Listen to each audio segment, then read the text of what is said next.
So the first video was not that bad, so I decided that I was going to make a second one, and here I am. I'm going back to uni at the weekend, so things will be a bit chaotic again for me. Being at uni has taught me a lot actually, not in terms of the academic stuff I'm learning, about life, how to use a washing machine, how to cook, how to wash up actually without a dishwasher. Quite a task, quite a skill I've gained. Um, but drinking has become a thing now.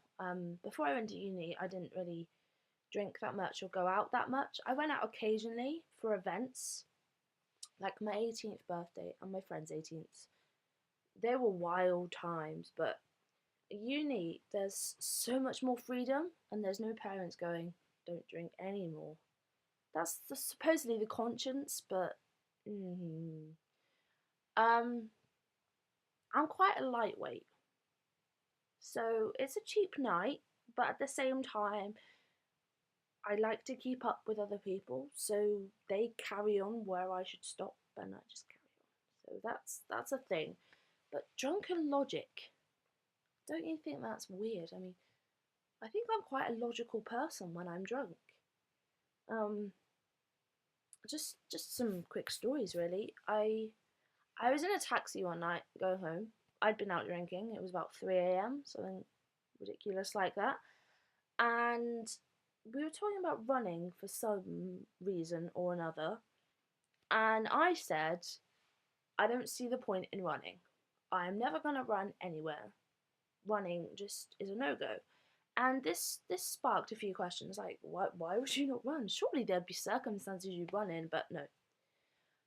I said that I would never run from a lion. Why would you run from a lion? They're always going to outrun you.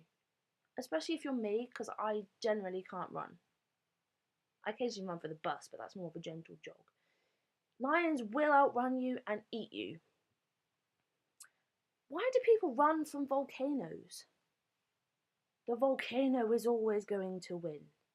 It's a massive thing of Mother Nature that's just gonna explode and go everywhere. It's never gonna let you outrun it.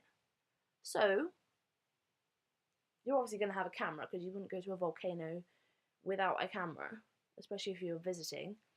Turn around, take a snapshot of it exploding, eruption, lava everywhere. It'd be amazing. Granted, you would probably, well, you would die. There's no probably about it. But you would have the most amazing photograph. You'd become famous. All the best famous people become famous when they're dead. So I don't want to sound like I'm dissing or making light of the tragedy of volcanoes because obviously that's quite a tragic way to go. But it'd be cool, wouldn't it? I died with a volcano. So yeah, that's my drunken logic about running. Why run? I don't understand it.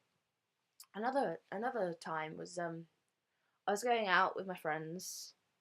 It was quite early, but we'd been drinking in the house beforehand, so obviously my mind was a little bit scrambled by that point. And we got a taxi into town because we were a little bit too wasted to walk, even though it was all downhill, just straight down, but no, couldn't manage that. So there was 8 of us in this taxi. We got out, the first 2 ran on into the pub buying drinks. The 6 of us were still getting out of the taxi, and by the time we got there, the bouncer was like, I'm not letting you in. Now, I wouldn't have a problem with this if we were absolutely off our faces and horrible, vile, drunken people, but we weren't. We were giddy and having fun. And he said that he wouldn't let us in because we were a large group of people. Now, me being a talkative drunk, decided that I would work our way out of this and get into the pub. So I said, if we go in and sit in 2 groups, then we wouldn't be a large group. We wouldn't be together, we'd be 2 small groups, 2 groups of 3. No. No, that's not going to happen. So then I said, well, if we go in couples, buy a drink, and then just disperse. So there's lots of couples. No, no, no, you're going in as a large group, aren't you? You all know each other, don't you? You can't go in as a large group. Right, right, okay. But if we went in like a little bit after each other, then we wouldn't be going in a large group. And also there's 2 people already in there, so okay, that probably wouldn't work because then we'd be an even larger group. He didn't need to know that. So after about 10 minutes of arguing my right to go into this pub as a kind of large group that was going to disperse, my friends were like, nah, come on. Time to go now, time to go. And I was like, no, I'm staying. They're like, come on, just leave it now. We can move on. There's lots of other pubs we can go to. That wasn't the point, may I add.